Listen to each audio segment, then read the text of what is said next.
წმინდა თეოდორე სტუდიელი, მესამე კვირის ორშაბათს, მადლობისა და მოთმინებისათვის.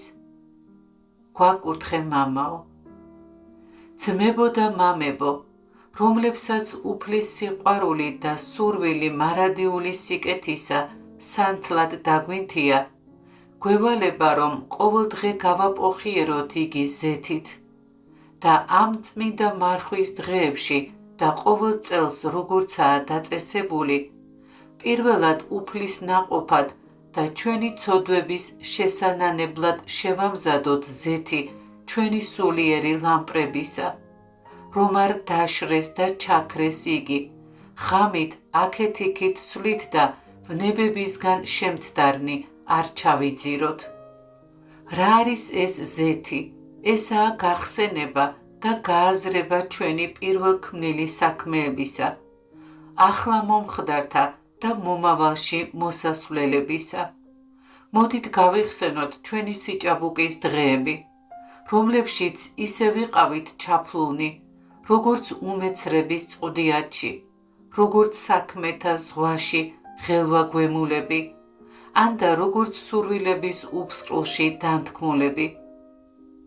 გავიხსენოთ, როგორ მოგვიწოდა კეთილმა უფალმა, საიდან ამოგვიყვანა და ვნებებისგან როგორ გამოგვიხსნა, ხელი როგორ გამოგვიწოდა, აღგვადგინა, სწორი გზა გვიჩვენა და ამ წმინდა ნათლით მოსილი წესისკენ გაგვიძღვა. და კიდევ რამდენი და როგორი საფრთხეებისგან განგვარიდა ნათესავების, ჩვევების, ახლობლების, ნაცნობებისა და სხვა ასეთების სახით, რომლებიც სოფელში დარჩნენ.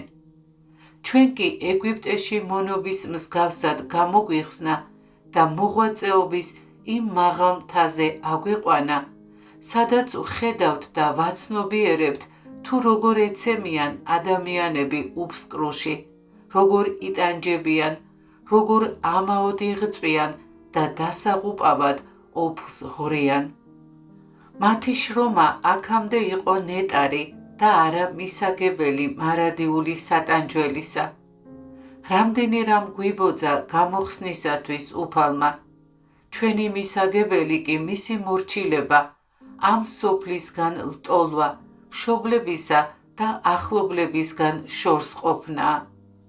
ვინაიდან ეს საღვთო ნიჭები შევიცანით, ღმერთს მადლობა უნდა შევწიროთ და როგორც მოზეიმეებმა, ისე უნდა გავატაროთ ჩვენი ხიზნობის დღეები.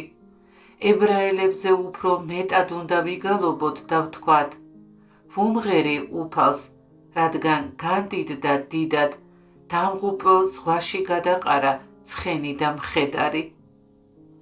და რადგანაც ასე გამოგვიხსნა უფალმა, დღეიდან გვმართებს კეთილად გავლიოთ ამ ცხოვრების უდაბნოს ზღვა, ვიყოთ მორჩილები, ყურადღებიანები, ნუ ვიქნებით გულმწყრალნი და ურჩნი, მსგავსად რჩეული ხალხისა, ნუ ვიქნებით სხეულისა და გემოს მოყვარეები, თავხედები, ცილის მწამებლები და მთავარი რჯულმდებლის მოწინააღმდეგეები. ნუ გავიხსენებთ უკეთურ საქმეებს, როგორც ქვაბებს მოშავო მოწითალო სახორცეებისა, ეგვიპტის ხახვისა და ნივრისა, რომელიც ღვთისძალით განგვეშორა და უარი ვთქვით ჩვენც. ნუ მოვიქცევით ასე გევედრებით, ნუ მოვიქცევით, არამედ მოვიქცეთ ისე, როგორც ღვთისწმინდა ერს შეჰფერის. ვიყოთ ტკბილები, დავემორჩილოთ ბრძანებას და აღვასრულოთ მცნებები, თავს ვიდვათ გზის გასაჭირი, საკვების შესამოსლისა ან სხვა რაიმე ჩვეულების სიმწირე. თუ ასე მოვიქცევით, ღვთის ანგელოზი წინ წაგვიწყვება და ჩვენს ნაცვლად თავად უფალი შეებრძოლება ვნებებს, როგორც უცხო ტომელ წარმართებს და შევალთ არა ქანაანელთა, არამედ მშვიდობისა და მართლების ქვეყანაში, რომლიდანაც გამოედინება რძე და წმინდა თაფლი, რომლითაც არასოდეს გავძღებით და დავიმკვიდრებთ ყველაფერს, აღთქმაში აღთქმოს და ჩვენს მეუფესთან, ქრისტესთან ერთად განვისვენებთ.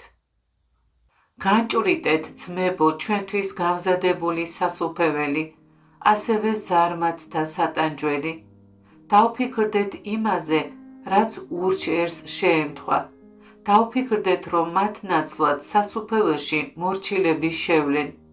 მივდიოთ უფალს, ვისწრაფოთ მისკენ დიდი სიხარულით, გულმოდგინებით, დაუბრკოლებელი და შეურყეველი მოთმინებით. თქვენი მსახურება ისე წმინდა დაიცავით, როგორც კაათის და მერარის ვაჟებმა დაიცვეს სამღვდელო ჭურჭელი.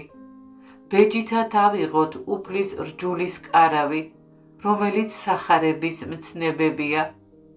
ნუ რავინ იქნება ურჩი, უკმაყოფილო, ავყია, ძვირმეტყველი, ამპარტავანი, კადნიერი, მატყუარა, სიცილის მოყვარული, შურის მაძიებელი და მოდავე, უმაქნისი, ცილის მწამებელი, ამ წმინდა მოღვაწეობის ჟამს უწმინდურობის მოქმედი, არამედ ყველამ მთელი ძალით ღვთის ნება აღვასრულოთ, რათა კეთილად ვიღვაწოთ და სიმართლის გვირგვინი დავიდგათ ჩვენი უფლის იესო ქრისტეს მიერ, რომლის დიდება მარადიულია.